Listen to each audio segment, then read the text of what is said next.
Shalom,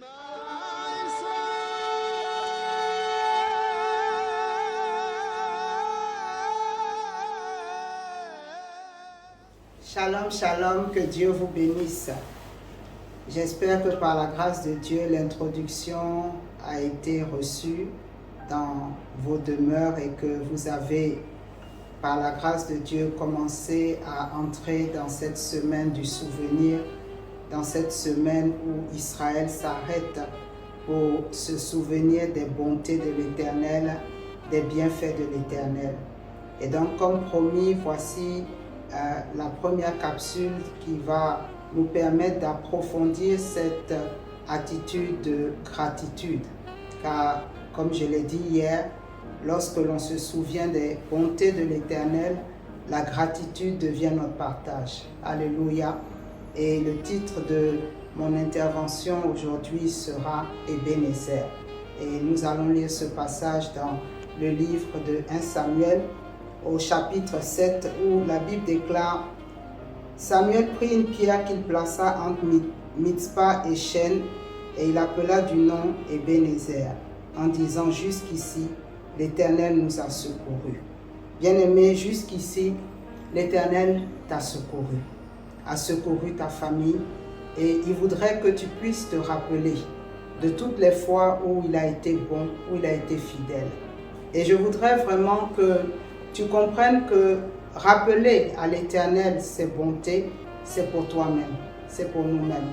Car lorsque l'on rappelle à l'Éternel le souvenir de tous ses bienfaits, le Dieu de toute éternité vient alors déployer encore une portion de cette éternité dans notre temps présent. Je reprends. Rappeler à l'Éternel ses bontés, lui qui est le Dieu de toute éternité, qui connaît le plan éternel qu'il a pour toi, depuis même avant ta naissance.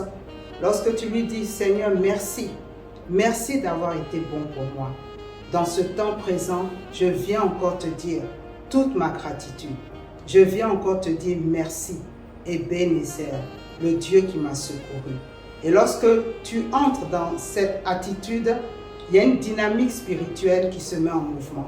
Le Dieu de toute éternité, que la Bible appelle El Olam, te voyant dans ton temps présent, lui dit merci.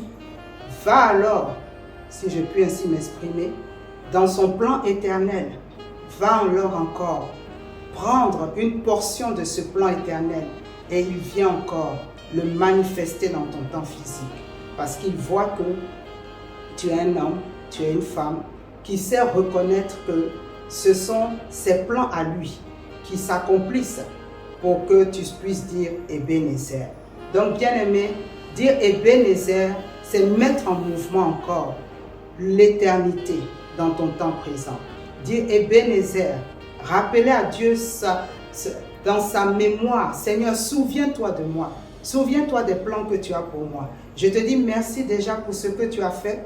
Et alors Dieu dit: oui, je suis vraiment heureux que tu te sois souvenu de ce que j'ai fait. Voici encore ce que j'ai dans mon plan éternel. Donc Ebenezer, c'est pour manifester qui t'a secouru, afin que El Olam, le Dieu des Hébreux, manifeste son éternité. Bien-aimé, je veux vraiment que tu prennes cela à cœur. J'ai un témoignage personnel d'une situation familiale qui a pris 7 ans pour s'accomplir.